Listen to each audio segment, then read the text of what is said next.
Everyone. Welcome to another webinar from the Institute of Risk Management, the Qatar chapter. Today, we're going to talk about an important topic for the whole state of Qatar, major events and impact on organizational resilience. We all know that Qatar is now heading shortly to start one of the biggest events globally, which is the FIFA World Cup Qatar 2022. And we need to be discussing what is the potential impact, what is the potential major events and impacts on organization and how they can reply and prepare, etc., etc. So to be honest, I'm very happy to be hosting this session in such time. Before I introduced our guest speakers and who are going to be talking to us today, just a quick update on the Institute of Risk Management and the Doha and the Qatar chapter activities. So we've been running five events into 2022, and we've been waiting for a physical meeting. Since our last event, we were waiting for the right time to do a physical gathering, and the committee has been discussing, and we realized with the travel restrictions and what's happening before the World Cup, this should be and hopefully is going to be the last webinar. Future ones will be physical meetings as we used to do.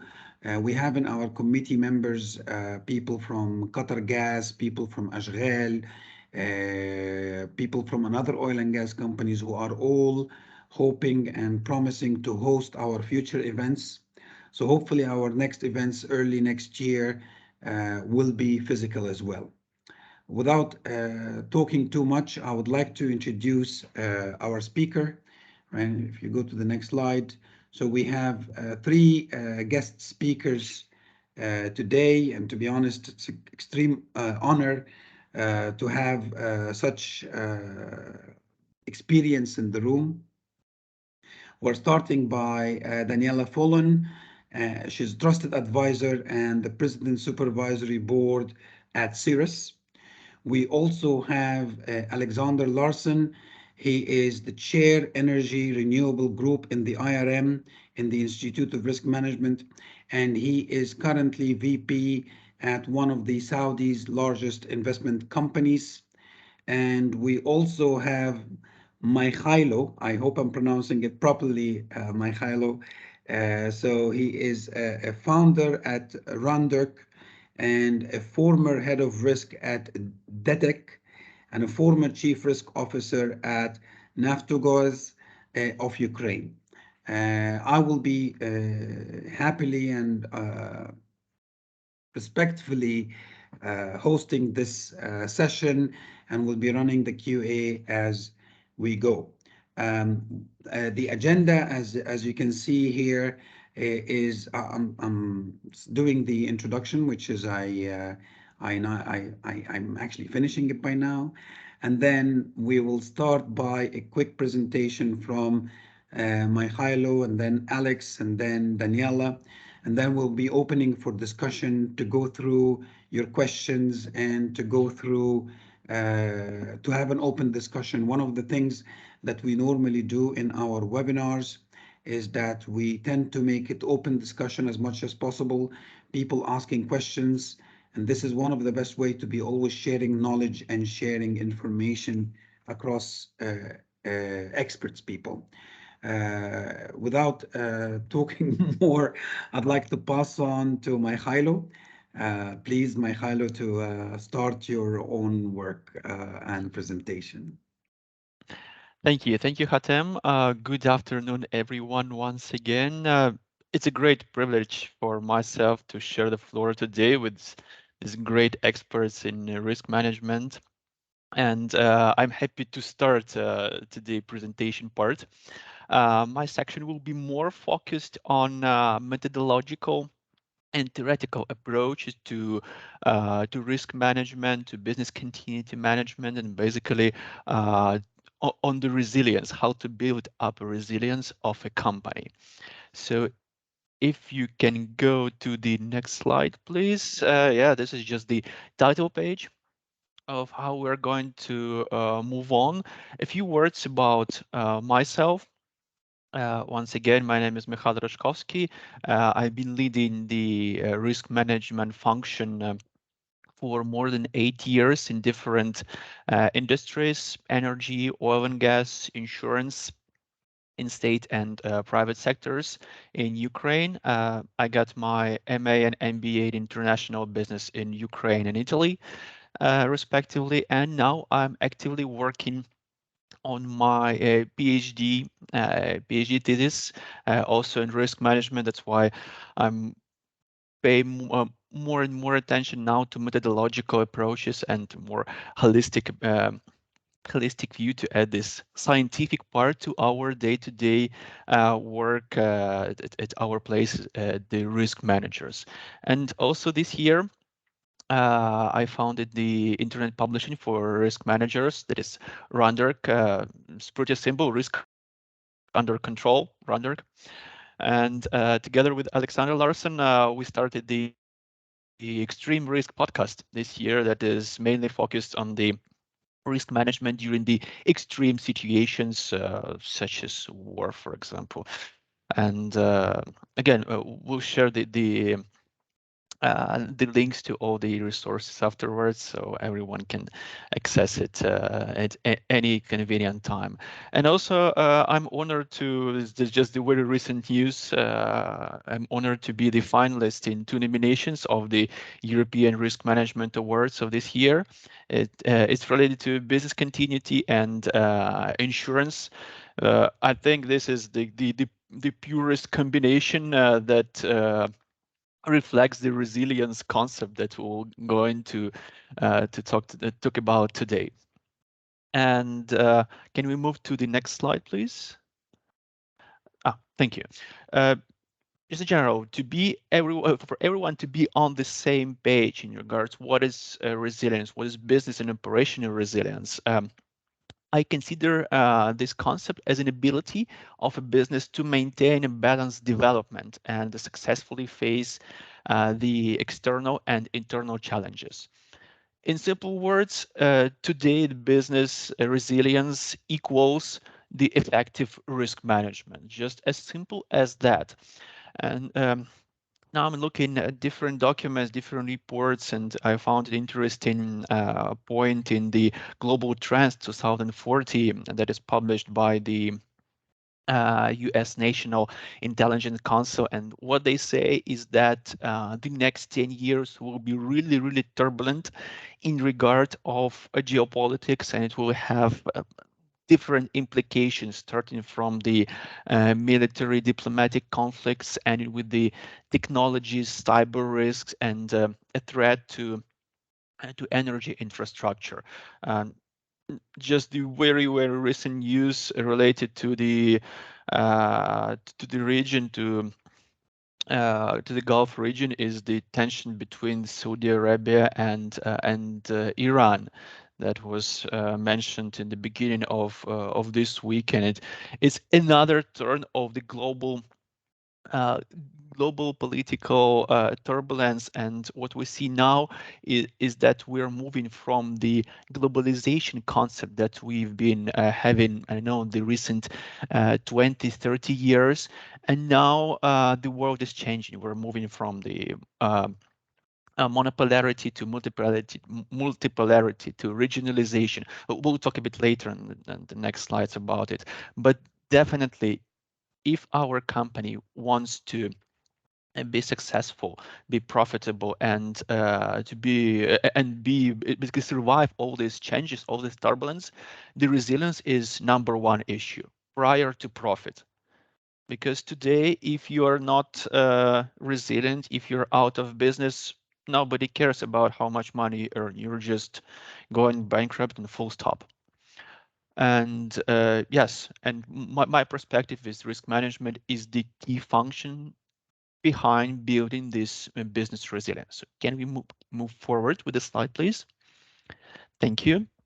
And from my personal perspective, from my research that I have today, is the business resilience is basically it has three pillars. It's based on three main pillars. The first one is responsibility. Responsibility of the company staff driven by the corporate culture. Together with Alexander in the it was second quarter this year when the active phase of war close to my home, we talked about the business continuity and the difference between the business continuity plans of an enterprise in Ukraine and individual business continuity. And a very interesting point is that the individuals, the people in Ukraine, they appear to be much more prepared, much more ready. Let's call it like this. They appear to be more resilient to the start of the business, to the military escalation, to the military invasion than the corporates. And the main issue, the main reason behind this preparation was the responsibility. Because in the first case, with the individual responsibility, you are responsible for your own life, your own health, your family. This is like the highest possible level of responsibility. And this drives your business continuity plan, let's call it like this, your individual BCP, to the highest possible level. So you do not have an opportunity and chance to for a mistake. And this is very important. Some companies failed with the business continuity management in the late February this year. And one of the key reasons was the responsibility of the management. So before we build up this responsibility on individual and corporate level, we cannot talk about the resilience in the company. So this is the first and the most important pillar. The second one is business understanding. You need to know your business. You need to know what are the vulnerabilities, what are the possible implications of the global, regional, or local turbulence towards your business activity. And this is the step where risk management appears basically. So once you have your risk register, the efficient and real risk register, once you understand your vulnerabilities, the weaknesses of the business and how much it may impact your operations, this is the first step to understanding your business and what are the areas of, let's say, possible damage if the situation escalates. And the third pillar is the implementation of relevant tools. So it is important not to go blindly following the international standards, ISO, COSO, or whatever, any standard you follow. It's a good starting point, but you always need to apply this tailor-made approach. Once again, there is no one size fits all anytime. So the international standard is just the summary of previous experience of different companies, different industries. This is general concept, but you always need to use the very specific to your business tools. Can we please move Yeah. to the next slide? Thank you. And when we go to methodologies, to some tools, I suggest to use for the resilience exercise a very simple analysis tool that is called event tree analysis. It's a graphical technique that represents the mutually exclusive sequences of events that occur after the initial events, and depending whether or not various systems designed to modify or control the outcomes, there are different impact on the performance or the development of the situation. So I used as an example pretty simple situation. So we have a car and a train that basically approach the crossroad, and what may happen in different situation and in the presence of different controls. So the basic basic tool of control is the fences. So whether the fences are installed or not on this railway crossing. If it is installed, luckily the situation will get the positive outcome, and we see that if the driver awareness stops the car, if he sees the fence, very likely he or she will do it. And basically, we expect that in the 94% of the situation, we will have the safe outcome. But if there are no fences, we see that the probability of of a catastrophe rise really, really significant. Basically, we have 2.5 probability that will be a collision. And again, if we talk about the business resilience, this is a catastrophic outcome. If we talk about, I don't know, the FIFA World Cup, if we build up this event tree for any possible situations around the organizational or safety or the pandemic issues around the whole event, the outcomes may be really, really significant. And once we have the understanding of the outcomes, the probabilities, if possible, we can put the controls and we can see the effectiveness of these controls. On this simple example, we understand if we put fences on the crossroad, this is the super efficient control. Nothing more, nothing less. And again, I suggest to start the discussion around the resilience around based on this simple tool. Uh, can we move forward, please, with the slides?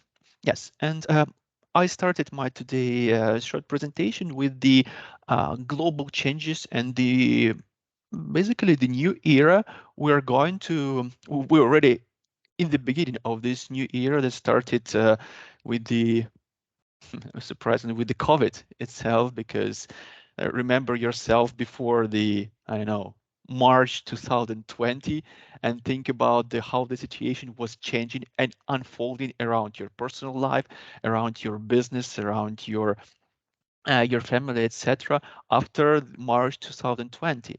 So we are basically moving from the globally interconnected world to a multipolar world with global connectedness on one hand, but with increased polarization and regionalization. We have regionalization in Europe. We have regionalization in the Arabian Peninsula, in the Asia Pacific, in the United States, in Africa. And I expect that the next 10, 20, 30 years will have these regional leaders competing between each other, but still maintaining the global connectivities in regards of business. And again, if we have an international company, we need to be resilient to face this challenge. We need to face the challenge with the technological point of view. Okay, now we have the digitalization that runs around connected and enabled. So you basically launch a device and you use it. But in the post-digital world, we will have this fancy word, transversal technologies. It sounds really weird, but what stands behind it is the utilization of big data. Think about how we now are using this huge amount of information, of data we collect, how we can basically take benefit of this information. We are about to enter the metaverse, another great channel to develop our business. And we're talking about blockchain. We talk about the new currencies, the digital currencies that are going to develop more and more in the upcoming decades. We can talk about this currency as a currency or an asset, whatever we call it. It's already here. So we need again to adapt to this trending technologies. The demographic forces, when we were moving from a small urban family before 2019, and now we are facing the issue of aging of the population, especially in the developed and developing countries. Talking also about Qatar. We have the aging population because all this medical stuff, all the technologies, they help people to live longer, and we need to meet the demand of people who are, let's say, 70 plus years old, but they are still active and they want to live the full life. This is another point. The resources, an issue very relevant to Qatar. The fossil fuels, the oil and gas industry. This is now a very hot topic when we have Qatar entering the European LNG market in the upcoming decade and becoming a really uh, significant player in the market. But we do not. We must not miss the transition to the low carbon energy and the renewables. A lot of talks about it, but it's still here and it will be growing. And again, the low carbon issue is on the table.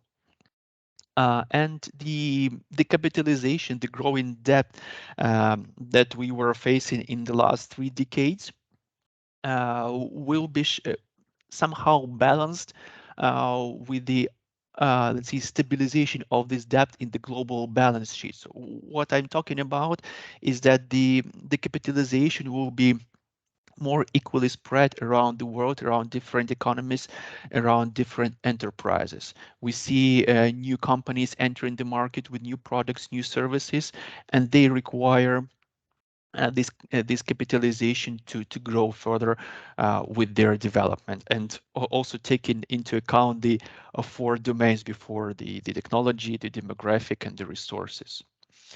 And this is what we expect in our, let's say, next 10, 50, 10, 20, 30 years. And again, if ourselves as a business, we do not look at it, we do not take into account the situation, and we are not building our resilience around these trends, we can be, we can find ourselves at one point outside of business. And yeah, being outsiders and just enjoying a very small market share is not really a favorable situation. And can we move to the next slide, please? Yeah, this is we're going from the theory, from the all these nice methodological issues to more practical domains. Uh, just make this short example of how we were working as the risk management function of DTEC prior to the military invasion, the Russian military invasion to Ukraine. So in November, it's already 1 year. 1 year ago, I received a request from the top management of DTEC Group to make the uh, military invasion risk assessment for DTEC Group. Just a few words about the group. It's a diversified energy holding, including different lines of business: oil and gas, traditional coal generation, renewables, power grids, trading, and retail, oil and gas and energy retail.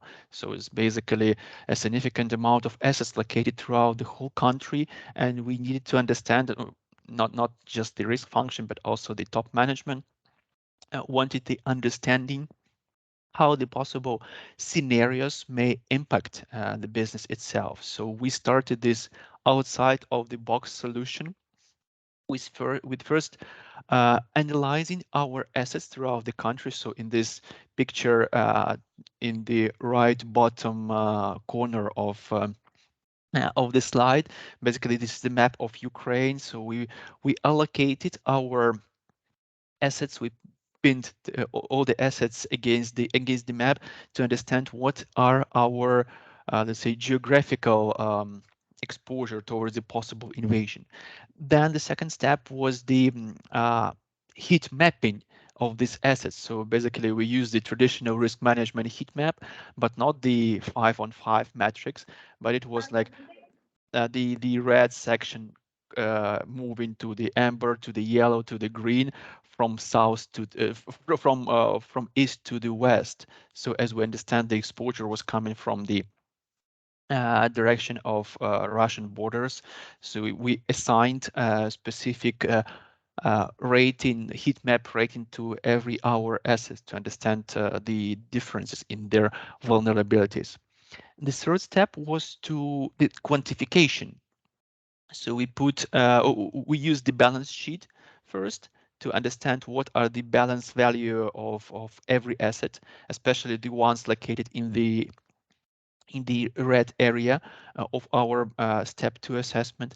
And then we analyzed the the business plan for 2022 to understand what are the expectations of the business in regard of income and profitability. So what are the expectations from every single asset in regard how much money it will going to earn in the upcoming year.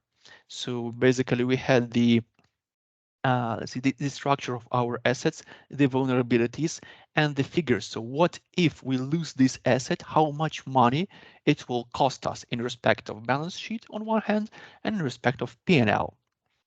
And then once we had this estimation, we started talking about the mitigation measures. So what can we do? And it strongly correlates with the risk management, European risk management awards nominations. So basically, this is business continuity and insurance.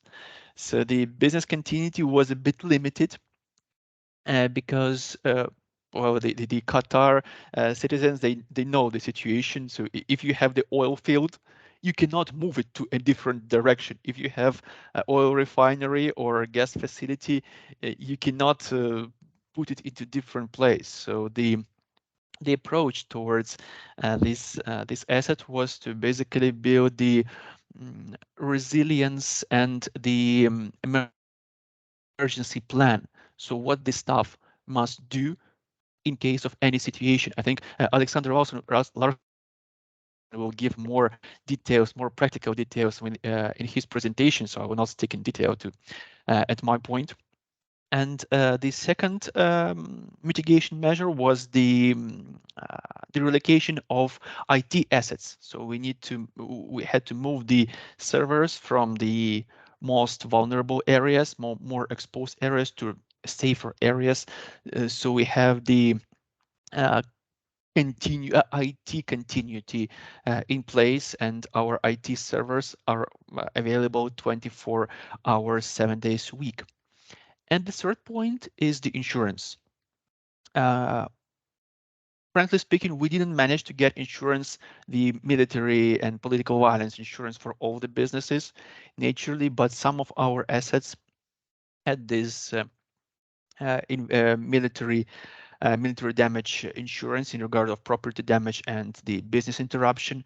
So this was the possible solution. If any of the assets is damaged or broken or out of business, we can recover these funds from the insurance market. So this was the comprehensive analysis that we put on the table for our top management with possible solutions of how we can approach the military invasion risk assessment and to increase the resilience of the business.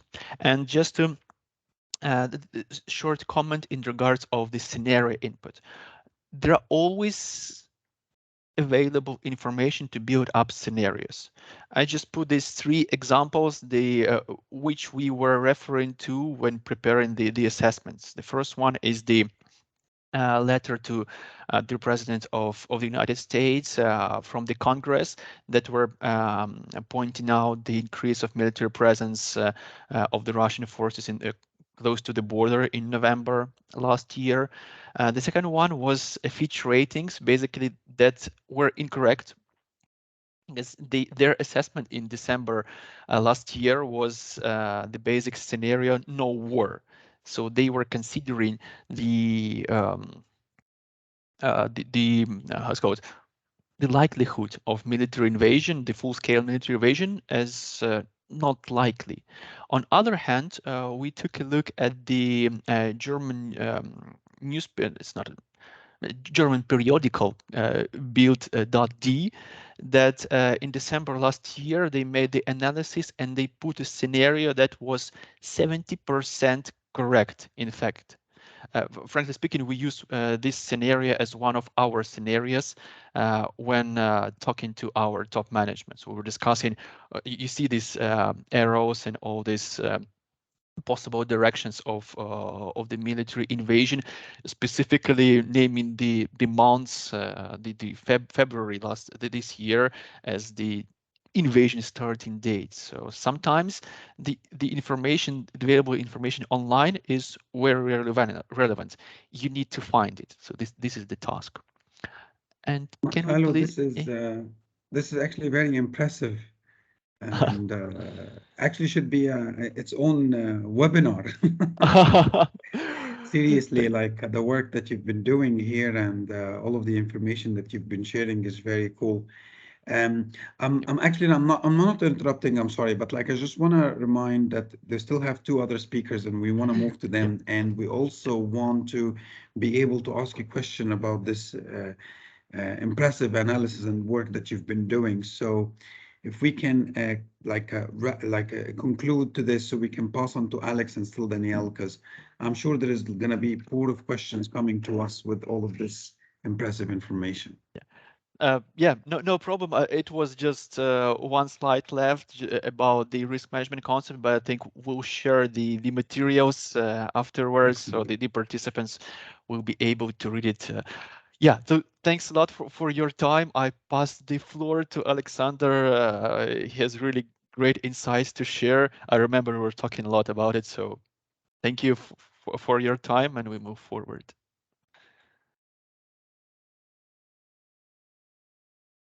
And Alexander, you're muted. I am. Yeah. Hi, everyone. I didn't even notice that was my slide there. It's all fancy colors and stuff that I've not seen before. I'm going to basically take what Mikhailo has been talking about and put it into some practical examples that I've experienced. I was working in Iraq for 4 years, 2 years on site and 2 years visiting. There was obviously, as you can imagine, a lot of risks there. We were about an hour north of Basra. We had Iran to the east. We had ISIS about 5 hours away, and we had all the local tribes all around us. We had over 80 tribes all around us fighting for land, trying to claim land. And literally, they would bomb car parks to claim that land. And of course, we had to keep all of them happy as well, building schools, football pitches. But when one tribe gets a football pitch and won't share it with another, trouble starts and so forth. So I'm going to give some samples, some examples from Iraq. Next slide, please. Basically, at a very simplistic sort of view, we started off knowing that we had major risks at the very top of the organization. Now, this was a mega project. It was the largest undeveloped oil field in the world. Then it became an oil field and we were actually operating it. And our biggest concerns were inability to export oil. If we cannot export oil, that is a crisis for us. It's a major, major incident for us. A major incident of assets or people, so that could be explosions, it could be terrorism, it could be people dying. That's another major, major incident. A reduction or stoppage of production, again, major risk, and profitability, of course. All of this is fine. We can export oil, we can, produce fully, but if we're not profitable, what's the point? So all of these, anything that could impact that is going to be a major, major crisis or major incident for us. And we have to build resilience in order to deal with that. So if we can go to the next slide.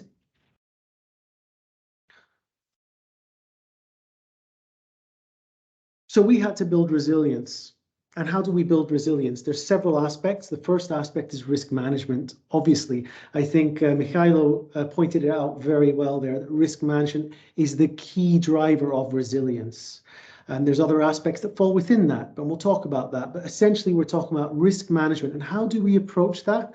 Well, holistically and wide-reaching. We don't just look at risk management within our area. We look at, okay, what are all of our vulnerabilities? Who are our contractors, our suppliers, the key critical equipment, the chemicals that we use, and who are the people? Because all of those impact that first slide about those top risks. Without people, we can't operate. Without our key suppliers, we either can't get our equipment or can't get other things. It needs to be forward-looking. Too often when we do risk management, we look backwards. Well, what happened in the last 3 months and how's it looking? What's the likelihood and impact rating on our risk matrix? Well, I'm sorry, if you've got a volcano that hasn't erupted for 100 years and you say my likelihood is 1, but the impact is 5, You'll probably never get round to talking about that for another year, but we're not stupid. We don't just leave a volcano to sit right next to us. We monitor it. We want to know today what the status is and what we can expect in the next month, week, 2 months, whatever it might be. So we monitor tremors, smell, smoke, all of those aspects. And that's what we need to do with risk. We need to look forward. When is a risk approaching us? So with tribal wars, we need to understand what is the current situation with the tribes. Quantitative analysis as well for decision making played a key part. Then we move on to risk-based strategies. This is not often talked about. So it's fine to be reactive. It's great to be reactive and have business continuity, crisis management, insurance in place. And you might call that being proactive, but I'm talking about it's fine to be prepared for a post-event situation. But what about the pre-event situation? Before the event occurs, we need to look at scenarios. We need to look at our risk appetite. If we know what our risk appetite is, we can then develop our business plans and our objectives, and all decision-making should be focused around that. I talked about profitability as one major risk. We were relying on Iraqi government paying us. We were relying on oil prices. If, for whatever reason, oil prices crash or anything else happens, we need to know what our risk appetite levels are so that we can make appropriate decisions. Tie that into key risk indicators as well. Whenever things happen, this is our course of action. With scenarios, test our business plans. Will it work? Then we look at crisis management and emergency response. And can you keep clicking? And business continuity. Linking business continuity to key risk indicators as well. I think if you listen to the podcast that I did with Mikhailo, he talks a lot about having key risk indicators that tell us when our business continuity plan should kick in. If a missile hits X miles away from Kiev, we better do something. We better be, okay, now we're going to evacuate, or now we're going to put into place whatever business continuity plan it is. It was the same in Iraq. If we see that tribes are escalating, violence is escalating, if we feel that this is happening, we evacuate. We have the right culture and training, and one important aspect which falls into appetite, tolerance, and capacity is we need to be ready to walk away. We had plans to walk away. If the crisis, whatever it is, happens, we need to be ready to walk away safely and responsibly. We need plans to walk away as well. Next slide, please. So some of the major risks I mentioned were inability to export oil, major incident of the asset and the people and so forth. But what we actually did was we broke that down because each area of the business had their own risks that fed into this higher level risk. So inability to export oil, well, it might be a pipeline attack at the river crossing. Why is that important? Well, the river crossing, it's easy to replace a pipeline, but underneath the river, that takes 9 months to do. You lose that, you're in trouble. So quantitative risk analysis helps us with decision making to decide how likely is this over how many years, and is it worth building a backup pipeline? Major incident, killing people. Well, what happens if the employees get kidnapped or killed during inspections of the pipeline? It's a long pipeline. No one there to protect us. It's very difficult. Anyone can ambush us. Or on the right there's a picture of a tank that's on fire. What happens if there's major fires? Bottled water. We get bottled water from outside. What if that's poisoned? We need to think about these things. A reduction or stoppage of production. Well, we have the river that we took water from. If that water runs dry because there's a dam up north, and if for whatever reason politically they decide to shut it down, or if ISIS managed to take it over and shut it down, we need to understand how to deal with that. How are we going to be resilient? Because we're not going to have water, and not having water doesn't just mean we can't produce as much. We can still bring water in from outside, but it also means we cannot live, we cannot shower, we cannot use any of the water we usually would. Loss of major contractors. We have major contractors, Koreans, South Koreans, Turkish, and other European countries. What happens if we lose them? What's our backup plan? Now we have business continuity plans building in there. And then profitability, oil price, cash, the Iraqi government defaults and can't pay us. Foreign exchange, we were a Russian company, so how does that impact with the ruble crashes or if it gets stronger? Next slide, please. So that's how we prepared essentially. We had risk management, business continuity, crisis management, all of those aspects, risk-based plans. And then we have the actual events. And you'll notice only a couple of these events we actually planned for. Revoking of Turkish visas. Okay, well, we know there was a risk that we might lose our Turkish contractor. Iraqis didn't like the Turkish and they pulled their visas. We had backup plans for that because we had already considered that risk. But what about these other risks that we hadn't thought about? For example, the Arab Spring. We had equipment that was being built in Egypt. And it was critical equipment. It was a black start diesel generator that basically starts our systems, and without it, we're in trouble for the power plant. So we had already used key risk indicators to look at any trouble in any of the countries where any of our critical equipment was. Those key risk indicators came in handy because they give us early warning signs that, hey, this thing is spreading a little bit here. What are we going to do? We've got critical equipment being built there. We talked to our contractors in Egypt, and they said, we're nearly finished with the first half, but the second half will take another 6 months. So we contracted that to Germany, and we said, just ship this when it's done and we'll build it on site. And lucky we did, because they basically had to stop eventually. Oil price crash. It crashed hard, and we were suffering as a result. We had to look at salary cuts, employee cuts, but it was all risk-based. We knew what we could cut, by how much, in what areas, because we had done the planning already. It's about having those plans, risk-based plans up front. Next slide.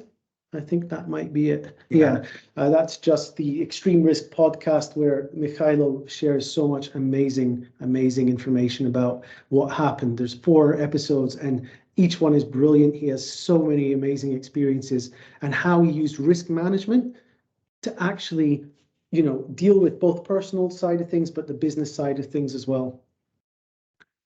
Alex, thank you so much. Actually, as usual, I always learn from you a lot of things. I have a lot of questions for you.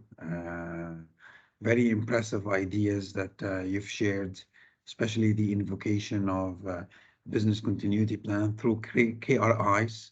Then think about that before. I would like to ask a lot of questions about this. And Hatem, it's linked to culture again. You can't say, okay, if this happens, your business continuity kicks in. Because guess what? A manager at a plant, oh, okay, this just happened. We just seen some ISIS soldiers only an hour away.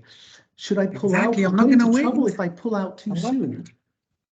You need the culture to say, you pull out when it happens and you will not be in trouble. No blame culture. You play it safe. Otherwise, people will stick around in case they're worried about their jobs. They're worried. Will I make the right or wrong decision here? Yeah. So it's tied in culture, training. As a consultant, I've seen a lot of organizations having their BCM invoked based on number of tiers of incidents, all within the facility, all within their people, all within their systems, not looking at KRIs. KRIs is always a very higher level of maturity, but invoking BCP through KRIs is really cool. Something we definitely need to consider.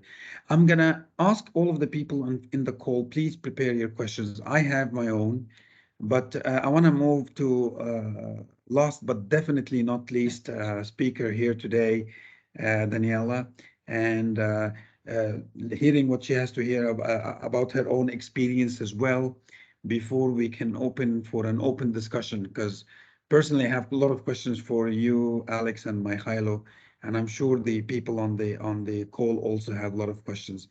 Daniela, passing on to you, and how long do I have? 15 minutes, Hatem?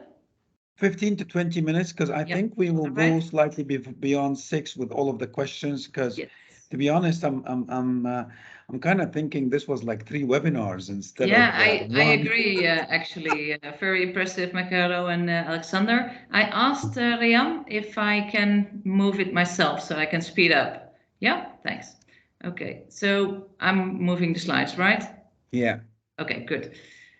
So I'm taking a different perspective, but it's very interesting to see from the major events that Michaela and Alexander have been presenting. One of the things that I took away, because that's where I'm connecting, is the culture and people. That's where I would like to focus on. And I have some reflective questions, so maybe things in another seminar I would do this more interactive, but I'll leave some questions to reflect upon. So who am I? So born in a little village, I see my life also characterized by major events, and balance. Balance is my focus. So major events create instability in stable situations. So started actually as a risk manager myself at Citibank in Portugal, which was a funny thing a very long time ago. And one of my major events is the bankruptcy of Imtech, and I'll go into more detail about that. Other major events for me personally, besides my first job at Citibank, were the loss of my father when he was 50, I was 25, and of course my 3 daughters. But all of that, I mean, giving significance to major events and trauma is for me the main angle. And personally, I've done that by learning about system dynamics, and we'll go into that in the next slide. So Imtech was at its high point, 155 years in existence, 5.5 billion revenues, and almost 30,000 people worldwide. Started as a technical services provider, has been growing. As you can see, the share price between 2000 and 2010 only going up. Company was only presenting growth figures, acquired 80 companies in 10 years, and the only way was up, basically. Then it took on a completely a project of 700 million, which was an adventure park where they had no experience at all. They started off as the designer and implementer of water and air treatment, and decided it was a good idea to take on this project. In the end, it was all a cover-up and led to at least 400 million of losses. It was a cover-up of fraud, and of losses of projects which were not reflected properly in the balance sheet, and the company went bankrupt. So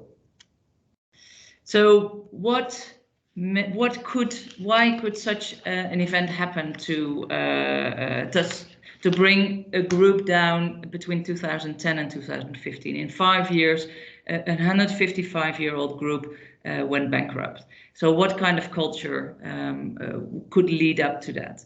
And Lalou has a very interesting culture definition, and it's based upon the Maslow pyramid.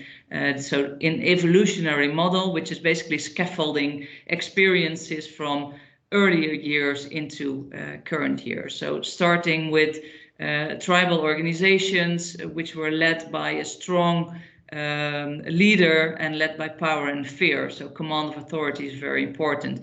You still see this kind of culture in mafia or street gangs. Then with the agricultural revolution or development, governments and churches came into play as organization, which are basically based upon formal roles, processes, and have a long-term perspective, and are very normative. So either you're in, you belong to this silo, to this organization, this church, or you're out. The next was the Industrial Revolution. That's where also Imtech was born in the end of the 19th century, 20th century, where the big corporates were created, were basically focused on profit, objective, and competition.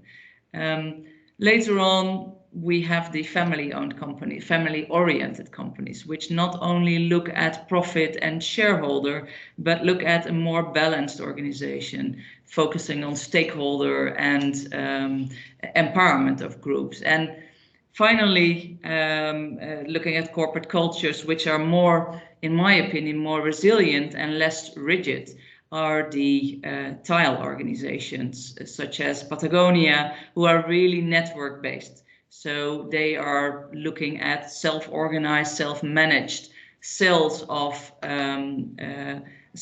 teams or divisions which work together in a network. So before going to organizations, let's look at people. So you just showed, Mikhail just showed a heat map. So this is an activation map. So how do people react to stress and to emotion? So because people are the smallest part of a system. And this is Finnish research. The research is shown to the right-hand side, where 1,000 people were investigated on 100 core feelings. So what is interesting, or at least I think is interesting, is that certain feelings, for example, despair and happiness, have the same effect on the body. So a positive and a negative emotion affect the body equally. However, not, and here we come with a heat map, but then a human heat map. So when people are affected by stress, by a major event, either positive or negative, depending on how you are wired as a person, what is your origin, where did you come from, and what have you lived, and you and your parents, what have you been living through, then your fight, flight, or freeze coping mechanism to cope with stress is activated. And so this is the heat map where which is very yellow, and red means the activation of the body reacting to stress. For example, with anger, the upper part of the body is, and mainly the hands, to be prepared to fight, and the feet a little bit. And the funny thing is, when you look at this map, mostly there is only one state where people are activating their legs, and in the rest it's either dark, which is mean black, which is no activation, or cold, which is numb. So that's what people do when they freeze. They get numb and they don't move. So so we saw how people react, but how do animals react to stress? And what can we learn from that? So what animals do is they are, I think, in some senses more resilient than we are. So as you see, dogs and also this impala, they can induce actually their own coma. And when they get out of that coma, when they to release the stress, they kind of resuscitate. So this impala is basically reducing their heart rate, and when it is safe again, it gets up and it shakes and it continues as if nothing happens. However, people don't react like that, because we keep, as we have been seeing, we keep these emotions in our bodies. So we have something to do with that in order to increase our resilience. And then here the salamanders, either, they lose their tail, but they grow it on. So they're really flexible. And this very funny reptile is a salamander. It can grow its jaw, its cheek, its heart, and its brains. So that is really resilient. So an organization is also a living system, like an animal or a person. I mean, from a system dynamics point of view, it is a very complex and dynamic system. It is connected by hierarchy, and it is focused on its survival, just as we humans and animals are. So organizations can also be indicated as auto-regulated and self-restorative, because they're always looking to find balance. So what is the impact of major events on organization? So it is scattering. It leaves a temporary chaos. It breaks down the organization into fragments. People react differently. For example, with IMTech, when senior management, who have always been the very popular and the darling of the stock exchange, when they found out on the fraud, they basically were running around as zombies because they were completely with an error in their mind. It was something that they never imagined could happen.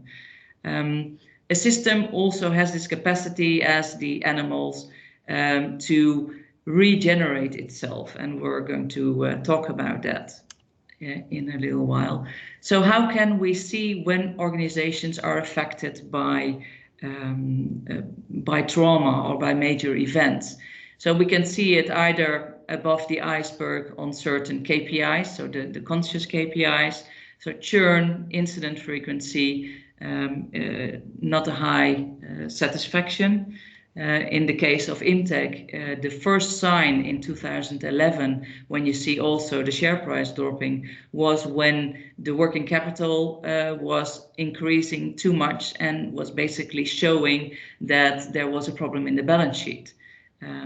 At the time, not recognized, a share analyst indicated that to the company, and he was basically ridiculized. He was laughed at. But in the end, in 2012, at the end of 2012, it was proven that he was right. The other thing, what are other indicators of the impact of trauma or major events on the organization? When you enter in an organization and you see certain behavior which doesn't change, which is, for example, lack of enthusiasm, or you try to install processes which they're not maintained, or a large distance between the top of the organization and the work floor. Here you see there is a sliding scale, it's called the sabotage line, how you can see that organizations are not working properly. First, you start with jokes, then they become sarcastical, then there comes gossip, and in the end you have a war. In the case of Imtech, this was not a war, but it was a major fraud in Poland, where basically 30 people in the Polish office, they colluded and they left the company, taking all of the administration with them and also the keys to the IT system. So they just left the company, and before that they had signed golden handshakes to all of those 30 people. So that is something that so it would be interesting to see in your organization where you can find signals of that kind. So how do you recognize these signals? So signals in itself are not a pattern. So where you have to look at is in dysfunctional patterns, like a tree. When it finds barbed wire, the tree goes around it, and that's what organizations do. They just work around a problem. So in order to understand whether you have a dysfunctional pattern in your organization, you need to zoom out, like go into your helicopter and look at the problem from a different perspective, or even asking yourself, what is this behavior? What solution is that to which problem? So you have to look underwater, so deeper in the organization, to understand it and look at the origin of the company or of the behavior. And so what is a resilient organization? So a resilient organization relies on self-restorative capacity, as said. It is integrated, it is flexible, and it is also inclusive. For example, Imtech was not inclusive. There was less than 5% of top management was female. It was a large distance. So those organizations, the red and yellow and orange, are more rigid organizations, which have a bigger chance to break. So they're not flexible.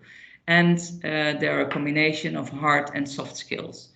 And most organizations which are rigid are more focused on hard skills. That's what we are most familiar with. So what are soft skills? And personally, I had also some trouble in getting my head around how what are soft skills? So soft skills, there are 8 qualities of soft skills, and it was an empirical study done on 150 cases of unethical behavior, and this kaptein, he distilled 8 qualities. So what are the 8 vital qualities to have in an organization in order to have a lively and resilient and flexible organization? First, it calls for transparency. So are you self-conscious? Can you look in the mirror, and can you reflect on your behavior as compared and the effect you have on other people? Secondly, is there room for discussion? Do you practice what you preach? And do you know how to have a discussion, or how to communicate and give feedback in order for it to be effective? Third, feasibility. You need to give people room and time and tools to do their jobs, because I've seen a lot of organizations where the pressure is so high that you auto-induce actually fraud, because people want to please, they want to comply with what they're asked. Third, so involvement is important. Are you really involved, or are you just playing a trick? Are you truly interested in your people? People feel that if it's not real. Exemplary behavior, so practice what you preach, as I said. Clarity, is it you need to give clarity as what you expect from people, and needs to be balanced. I mean, not give too many rules, because then people will always find ways to undermine the rules. And the last, are you authentic? So do you take ownership for your actions, and can people talk to you? Can everybody talk to you, or can only your peers talk to you? Are you able to reflect and to discuss your behavior with your peers? So basically, my takeaway is, for resilience, we need hard and soft skills. So culture, as already mentioned by also both of my predecessors, is vital and needs to be lived in a living organization. That was my. Daniela, like, wow. Seriously, very, very insightful. I loved how you are linking the behavior and the behavior of people into the organization overall culture and overall resilience. That's an amazing new perspective again. Thank you so much. This is really insightful. I think we had a very competing 3 speeches. And as I said from the beginning, we really needed a session separately for each. There is a lot of questions, and I'm sure there is even more questions. I'll not start by mine, because I do have a lot of questions for all of you guys. I will start actually with Dylan's question, and it's to you, Daniela. So he said, great human factor perspective on organization shock. In this context, you, Daniela, think that organizations today are still living with impacts associated with COVID lockdown, working from home, mask, social distancing, etc.? Yeah, actually, the company where I accompany the culture program as well. So people, you lose contact. You've lost contact with people, seeing them live. Although, so on the one hand, your world has gone bigger, because we have this great webinar, and I'm seeing all of those people, and I would really love to see all of the other people, the faces, and know where they come from, so to connect. So that is I think we are, and that's the last thing I would like to say about it. We are used to live in groups as mammals, so we really like connection. Absolutely. Yeah, sorry, Danielle, Dylan here. I asked the question, and there was a slight follow-up to that.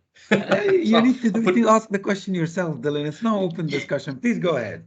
Yeah, just what was your? I mean, if the answer to that question was yes, right? What do you see as things that organizations should focus on to address that? And I'll tell you why. Because You know, we've all kind of returned back to work, and things are pretty much back to normal here in Qatar. But there are still people walking around with face masks. There are still people that I think, even though they don't have to, there are still people who seem still quite concerned. And, you know, in aggregate across the organization, you know, if you ask anybody, they'll say there was the company before COVID-19 and there's the company today, and we're not the same company, right? And I mean, I've never really thought about it. Like you said, you know, we always go to the hard skills aspect of things, but this is the first time I sort of thought about it in terms of, well, how are we impacted from a soft skills perspective? And Well, yeah, I think has that eroded? Yeah, I think it's more what can we do? So we are impacted because you still see it.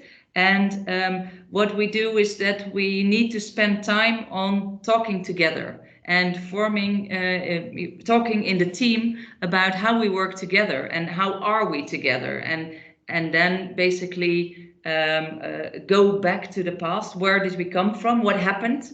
And then where do we want to go to and how? So it's not only have a functional goal, but you as a team also have a cooperation goal. So you have a common goal of how do we want to cooperate. And then I think the soft skills it's very interesting to see, okay, where are we focused most on, or where do we lack in those soft skills? Can we be approached? Do I know how to approach you? And there's a lot of work to be done in the soft skills development, and that's I think doing that together and on your own, but doing it together as a team, and that means spending time, which we think it feels like, oh, we're not doing anything, we're just talking. But if you do that in a structured way, it is really helpful for the team. But it feels like lost time. I'm also very focused and very focused on getting something done, and then just talking with the team and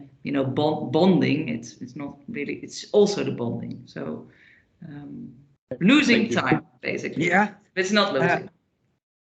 Michaelo, do you have a question? Yeah, I thought so. So please. Yeah, I have a question to Daniela. Thanks a lot for the presentation. My question is a bit tricky. I made some notes. You mentioned about a phrase from the top management of IMTech in the rise of this crisis that led to the bankruptcy, that they never imagined that this can happen. Actually, this were a typical phrase, not only for top management or for any human, because I also reflected to the situation in the beginning of the war. So there are people like we can never imagine it, but in fact you could. Maybe you didn't want to imagine it, because in case of IMTech, there was in 2011 there was a case in IMTech Germany with the fraud and the bribery. So there were already signals there, and I don't know. You had this great research from the psychological point of view. How we can tackle this blindness from the top management, because they've seen it, they could have imagined it. Absolutely, but I think it's even more true for your case. And actually, after your two presentations, I felt like, whoa, these guys have been in the front of war, and here I am with my story on a bankruptcy. But anyhow, I think it's even also in your case, we don't. So with the war, you would have never imagined. People don't want to, because things that hurt, and that's why we don't want to go to the soft skills, because they hurt. You need to look at what triggers you, and you don't want to imagine that there will be a war or that there will be a bankruptcy. And that's why, personally, I think I'm writing a book about IMTech and the bankruptcy. I think also the company, you want to give it a chance. And maybe, it was already something that you could have previewed, but people are focused on the positive side. They don't want to see the painful, because, you don't want to auto mutilate yourself. But in fact, that sometimes is necessary, just to cut off a leg to save the rest of the body. Yeah. Yeah, Alex, you have a question as well? Yeah, I was actually, this quite relevant. I was just speaking to, we've got a head of talent, and in one of his previous organizations, they had a major initiative where they got the senior execs of the company. It took a lot of convincing because none of them wanted to do it, but they got the senior execs of the company to share where they had messed up in the past in decisions or, you know, just whatever. What have I failed at? And it took a long time, but eventually they agreed. And all of a sudden, there was all these notices up, pictures of the senior execs, CEO, CFO. I, you know, lost a major opportunity, a project, or I, you know, ended up 2 years late with a major project, or I did it.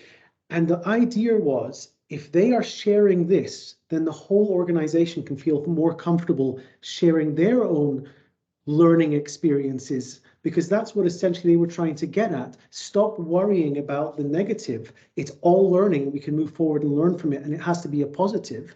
And it was this idea that everyone should feel comfortable taking risk, trying things out, and if you don't succeed, that's okay.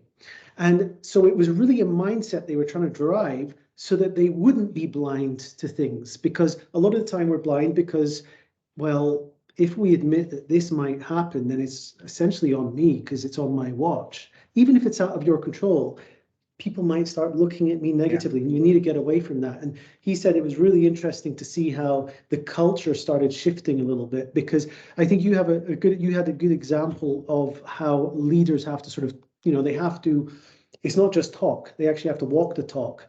I've seen it in a lot of banks. In the UK, there was the one of the heads of the banks, I think it was Barclays, he's basically said, oh, culture is how our staff react when I'm not around.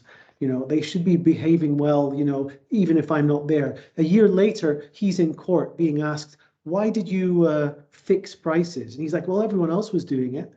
So, well, that's not the right sort of message you should be giving to your staff. Of course, your staff are going to be involved in fraudulent activities if that's how you're behaving. Behavior and talk is, you know, we need to align there. Yeah. The culture is extremely important when it comes to any consulting engagement that I run, risk management, business continuity. It's all about culture. And many of the leaders and organization we see, they don't assess it, they don't measure it, and they don't even see its importance. And like the whole information that you guys been sharing is really uh, manifesting the fact of how culture drives things, how the culture can be your resilience without plans, without any writing things. Like the culture and the people, how people behave and how people collaborate is really much more important. So yeah, like this is extremely exciting, and I very happy with all of what I've been learning. I have a question for you, Mikhailo, if that's okay. It's linked to this because we've talked about, you know, the culture and the people and how people react. Obviously, Mikhailo in his presentation said people, individuals, were more prepared than organizations because they had their lives to think about, their families to think about. But one of the questions I have is culturally, how, you know, it's one thing to say, okay, I need to react because it's important to me, but how do you pick up those skills? How do you learn how to deal with it? How do you work together to figure out, and you had some great examples when we talked before about that, but where does that come from the people of Ukraine to have their own business continuity plans, to have that resilience? Well, unfortunately, the majority of this resilience is based on the previous negative experience. We have this sort of saying that you cannot ever imagine how it feels before you feel it yourself. So following the year 2014-15, many people were fleeing the eastern regions of Ukraine that were under the military activities at that time and also people in the central region, in the south, they were somehow in touch with all these situations. So they had some, let's say, imagination, on the contrary to what Daniela said. So they could imagine it personally. And once they can imagine it, they know that they build up their resilience according to their, let's call it, imagination, that in fact is based on the real situation, real developments. And once you have this, let's call individual business continuity plan, you follow it. And it also correlates with what Danielle said about the physical stances of a person, this fight, freeze, or flee. And you always appear in one of these situations in the extreme environment.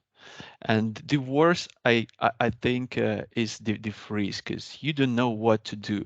You cannot imagine that this could have happened. And the main solution, the main cure for this problem is pre-developed plan. So if you have a pre-developed plan, it should not be very, very detailed. It should go not from the risk, but from your, let's call it, your own asset. For example, from the business perspective, we go, your office is no more. So your server is down. You cannot address your server. Your client leaves that generates 50% of your revenue. So again, first analyze your business, understand your vulnerabilities, and from these vulnerabilities, build up business continuity. And it goes for both, from corporate and for individual. And once you understand what you should do in case of you lose this client, the war starts, you lose your office, whatever, you know what to do. And one very important feature about a good business continuity plan, it's the simplicity. This is why I don't like this 100 pages document, business continuity pages, 100% documents. It's worth nothing in the crisis situation. You need 1-2 pager, because and there is a great test. We talked with Alexander about this very simple test of your business continuity plan. So if a person on site has a document, your business continuity, it must be comprehensive for a 12-year-old child. So if you give your child this document, and if he or she understands what to do, this is the working business continuity document. If you need to look here and then take another document, there is a multi-references, cross-references, links, you're out. In the crisis situation, you do not have time, you're in stress, you need to know, I need to break the window and leave the office. Full stop. As clear as that. If your business continuity plan does not look like this, it will fail in the crisis situation. You know, like a great insight again, Mihailo. Again, from a consulting perspective, some of the clients does not feel comfortable unless they have the big pages. But they sometimes fail to understand that in the real scenario, they need it as simple as possible. And continuously and manage the changes to it is extremely important. Very great point. Again, very great point. I would like Danielle, to you want to add? Please go ahead. I would like to add, not only in crisis and obviously in crisis, but also in a regular basis. If people don't know what are the rules, so if you have a process book, governance, I've seen governance manuals, 10, 15, 30 pages. I'm not going to read it. I'm average intelligent, and if I don't, I can keep 3 or 5 things in my head, and those are the main guidelines, and that's what we forget. We make things complicated. Yeah. And I actually just have a follow-on question again, and it leads back to Dylan's initial question, which was pre-COVID, post-COVID. We've just heard from Mihailo that people were resilient because they had unfortunately gone through similar situations in the past. That changed them. So is it a case that pre-COVID, post-COVID, it's a different culture? People are different. We're not going to be able to go back to what we were. We just have a different culture now. We obviously are trying to repair some of the more negative traits, but essentially we're not going to be going back to what it was like before. And that might not be a bad thing if we can take the positives from it and be prepared for future situations that might occur.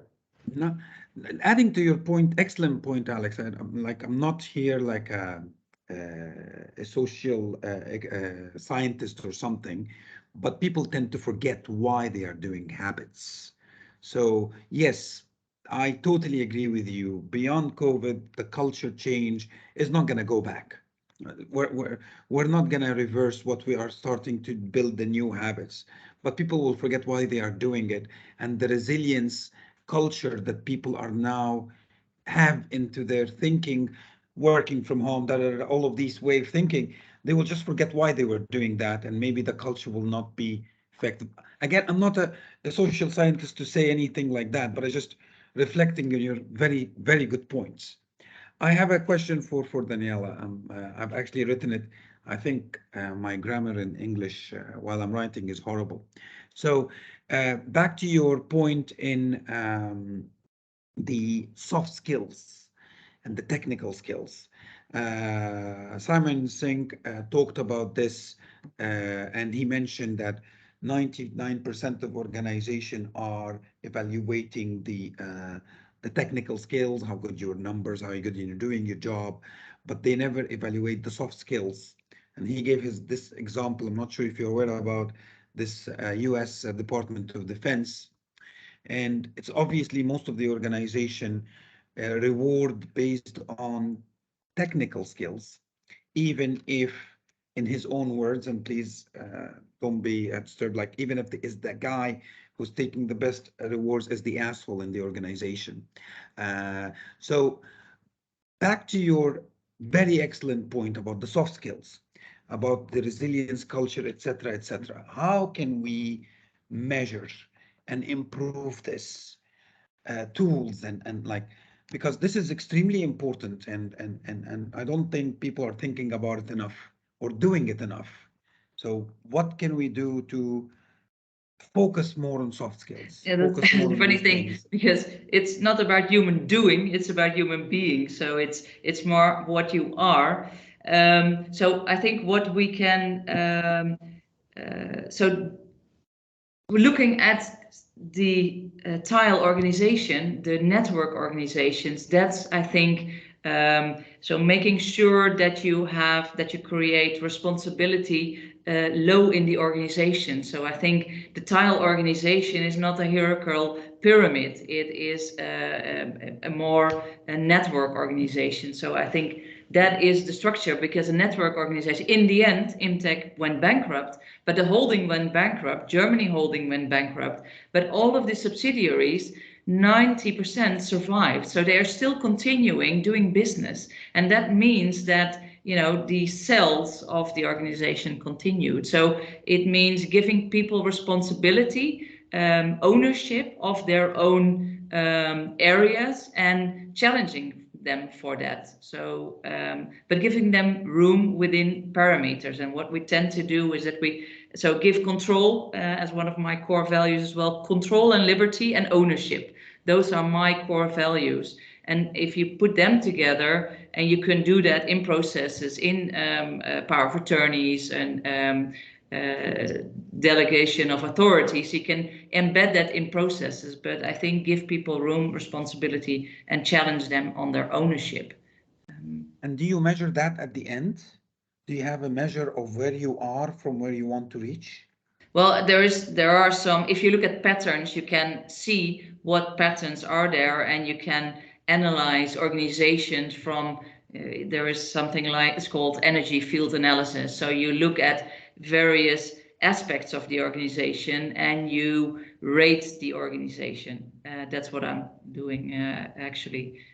So that you can indicate what are your patterns, what you need to work on. Because it's all balance, as you guys also said. So, you know, what is there too much in this organization, too much procedures? Okay, then we need to give room. And it's always, you know, and then we'll have one event which will scatter and change things again. But it's resilience is, I think, Michael said it, to adapt to changes, because the changes are happening each time faster, and the world is getting more complex. So I think we need to go there. We can't stick with old hierarchical institutions. But that means giving trust and space, which is something like with our kids. I always compare it, with our kids, we like to protect them, and we don't want to throw them on the street, but at a certain point they need to go out and we need to trust. Thank you so much. I'm conscious of time, but I'm going to ask everybody if we can stick for another 15 minutes more, because this is a very rich discussion. I don't want to be interrupting. I hope the panelists are okay to spend another 15 minutes with us. Sounds great. We have a question from Sean. Sean, do you want to ask the question, or you want me to read it out?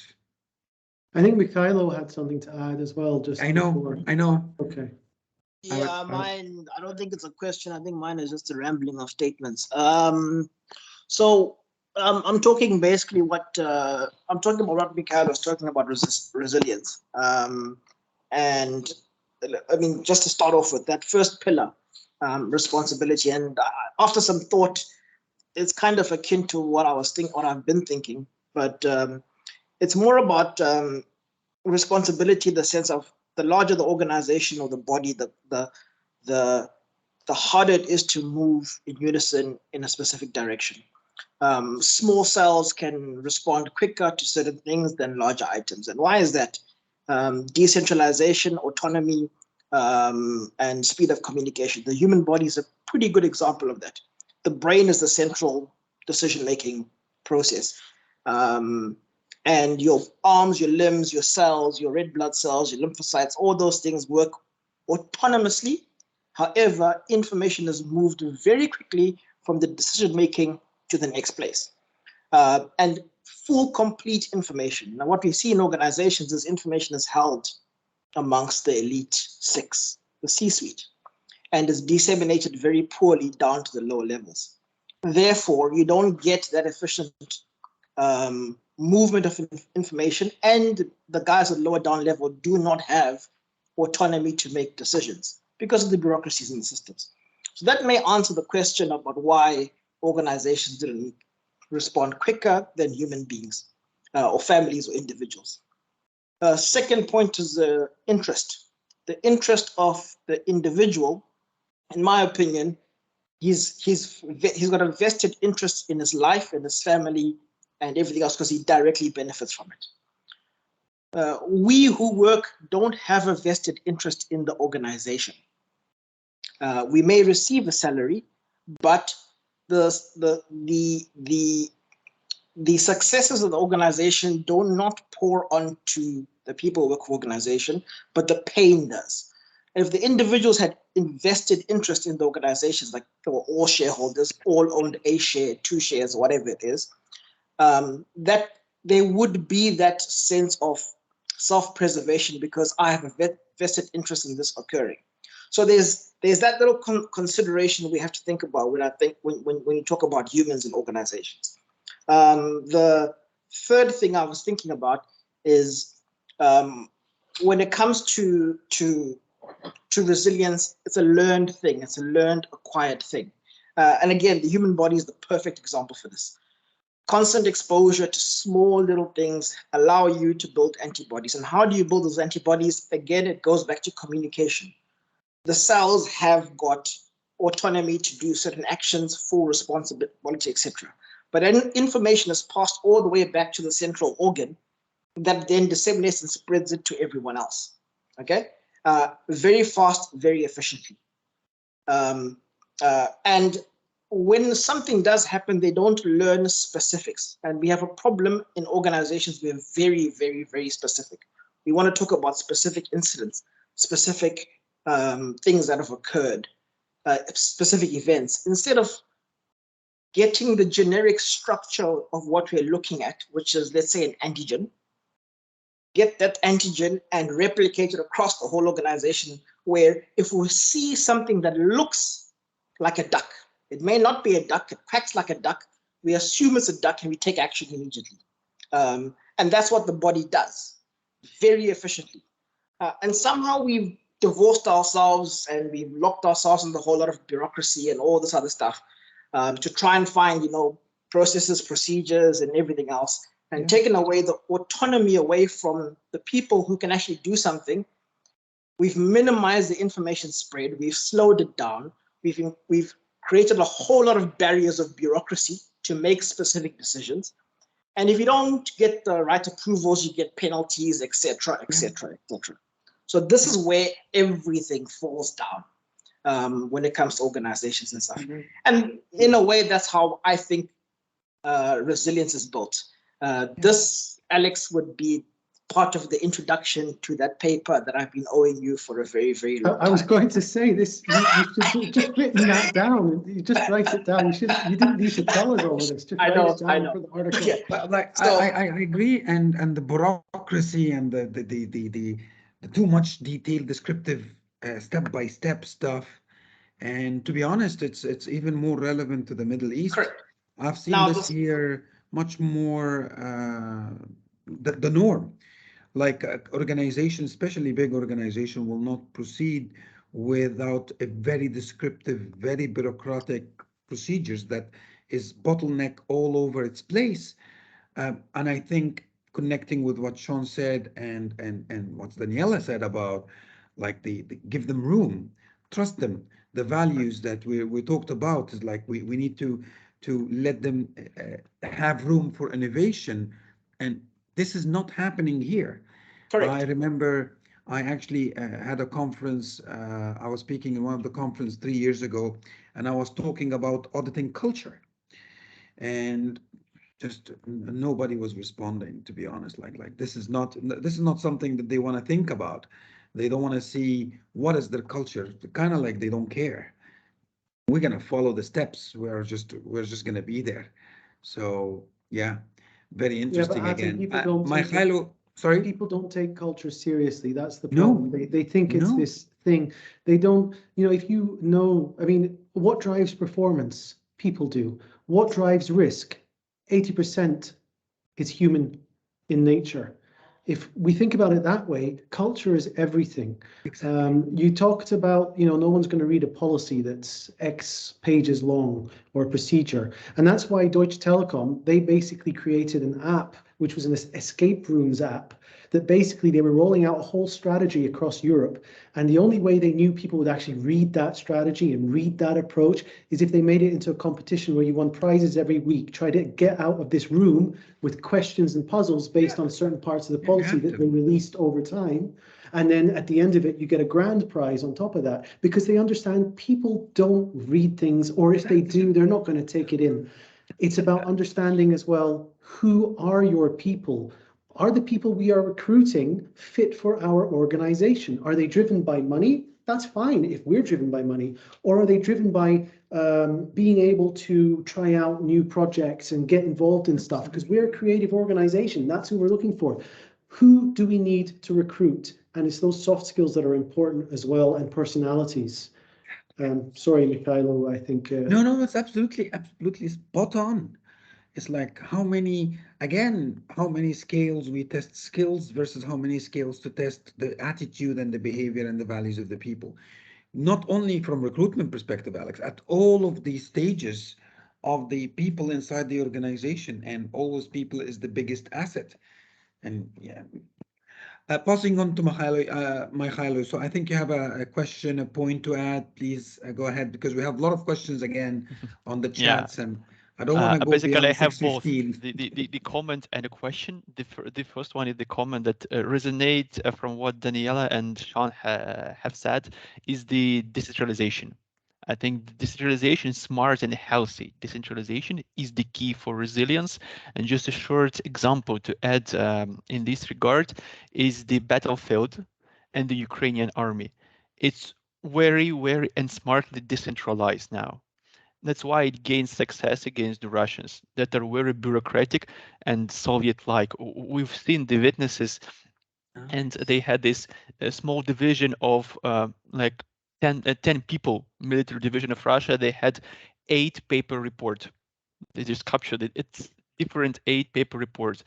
And this is like the example of smart decentralization. There has to be a general strategy but the people who are implementing this strategy, they must also take decisions locally, and they take responsibility for these decisions.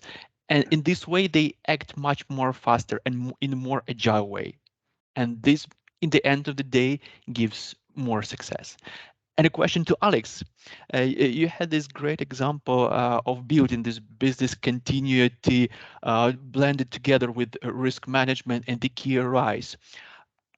How did you sell it to the top management, or it was the initiative of the top management? So give us the secret. I had this question, by the way. I had this question. So thank you for asking it. Yeah, look, no, we had to, it was steps. We had to start off selling the concept of risk management. And going back to the human factor, we try to understand what does our president, the head of our area, what does our president care about? Well, he cares about announcing things to the media, for example, back in Moscow. And if he announces something, it better happen. So we needed to identify areas where we knew we could add value. And where we knew we could add value was that all the project managers would basically say, everything is going really well, we're going to be finished on time. Because the culture was, we don't want to be, shouted at, punished every month, every time we have a meeting.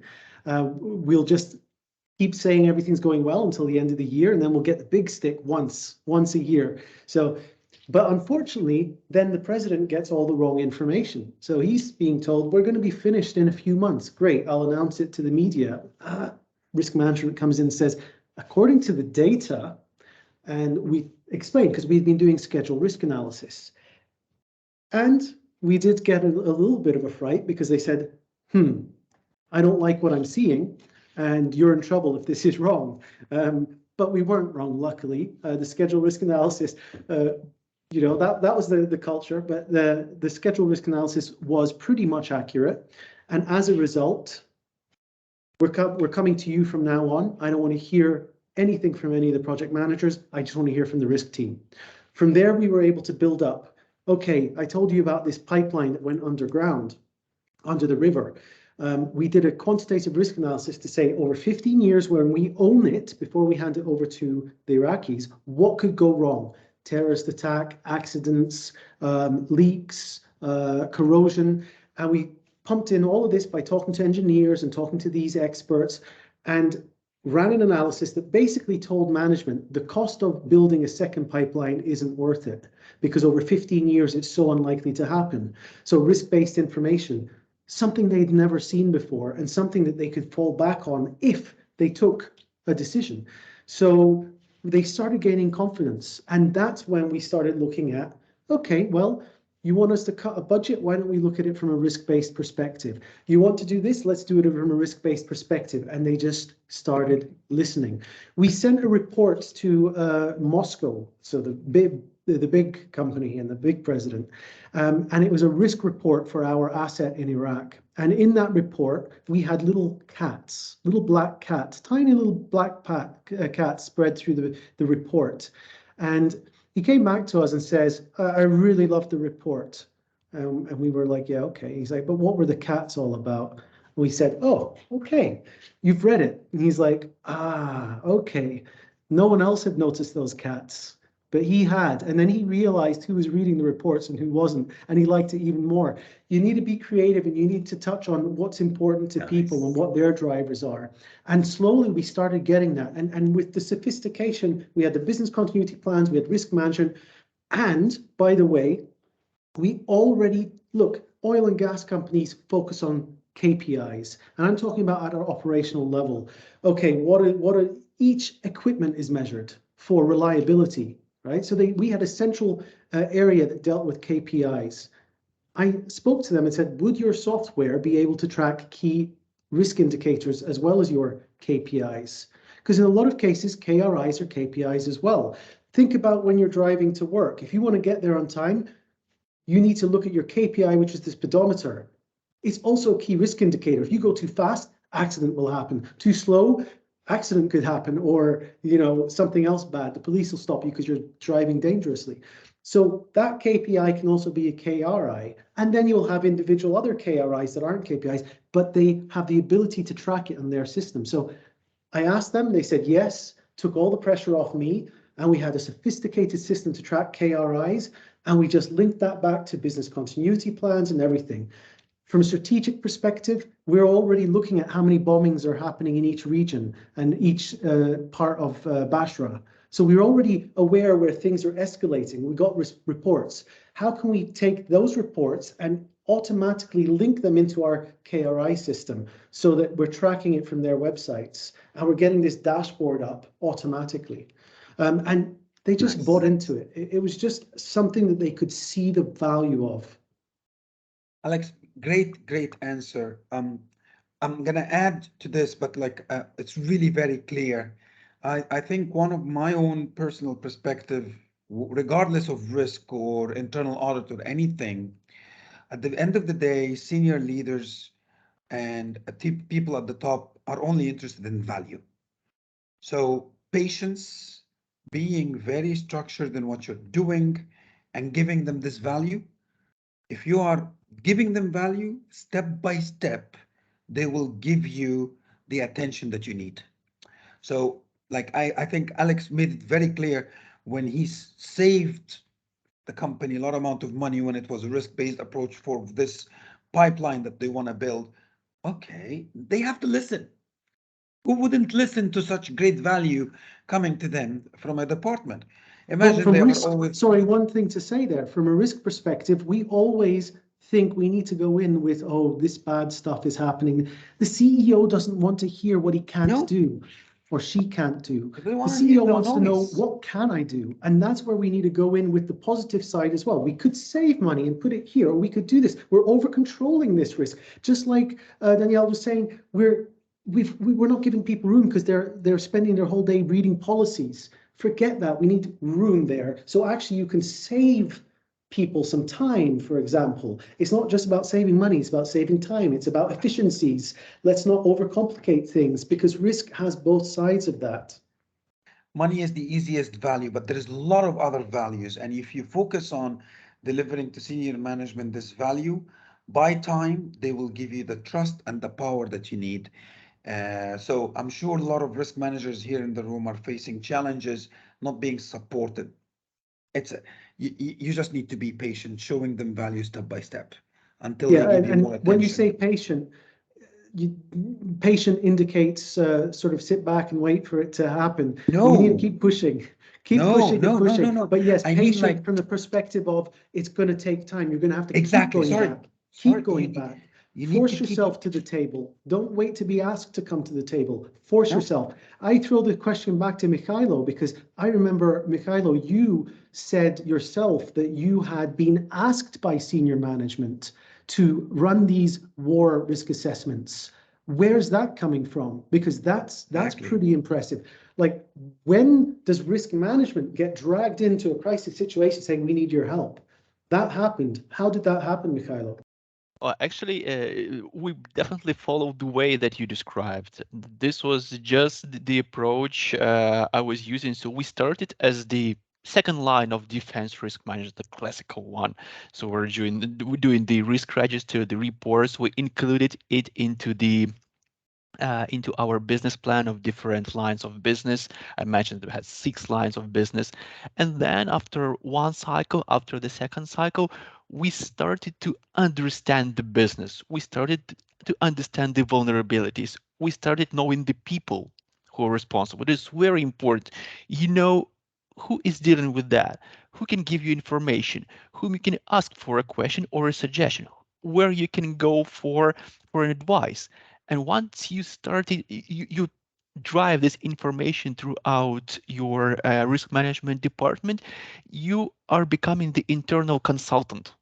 So this is the new role, also the risk management 2.0 role, and actually it's the competitor of Mazar also, the competitor of Khatem, because actually the company, the risk management function becomes not only the second line of defense, but an internal advisor. Exactly. And once you bring this value to the top management table, you Value. start getting the projects from the top management. We had 3 different projects that were not related to risk management itself, but it was business related. So we brought this value and it was going round by round. And we appeared in this situation in last year, a year ago, when, okay, we got this outside of the box risk management task that was purely based on the understanding of the business itself.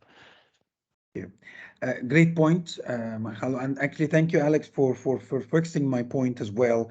I'm not saying by patience sit, no. Keep focusing on your value and keep pushing.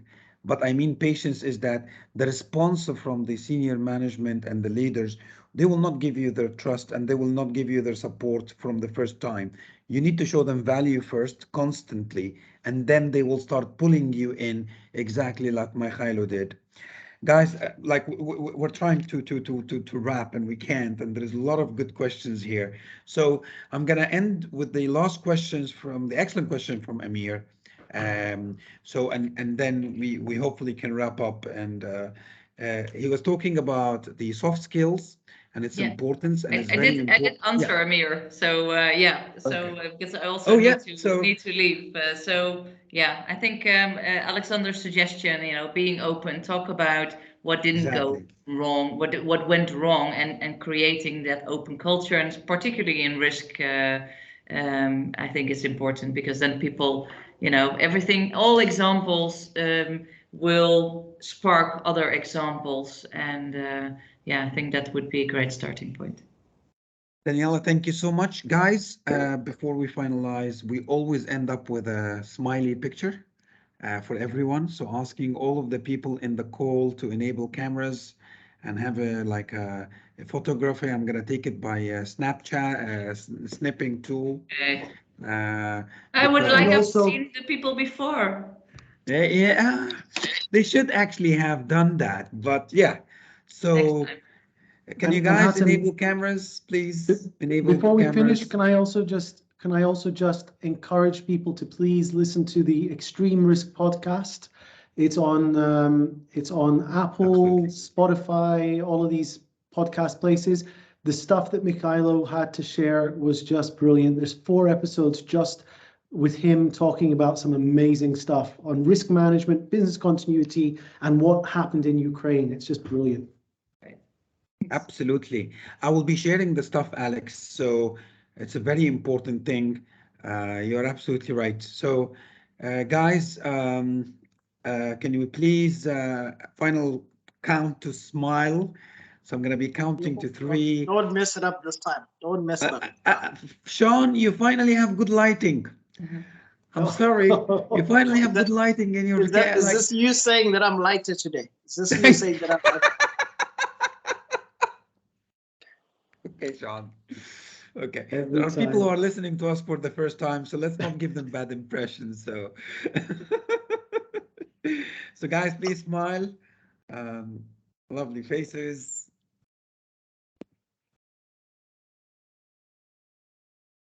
Okay, guys. Really enjoyed this so much. What an insight from all of you. Great panelists like Michailo, Daniela, Alex. Really, wow. One of the reasons I really personally keep doing this is learning. And I cannot thank you enough. I've learned so much from the 3 of you today. A lot of information shared. I hope the people who listened share the same view of the amount of learning, the amount of insights and great ideas you shared with us. Really, thank you all. I'd like to really Thank you for thank the organizing, panelists. Hatem and Dan, for the invite. And thanks. And really, guys, please Mikhail. join me in thanking them so much. Really great session, guys. Thank you all. Thanks. Really enjoyed it. Okay. And thanks. Bye. Bye. Okay, bye bye. Thank you. Bye bye.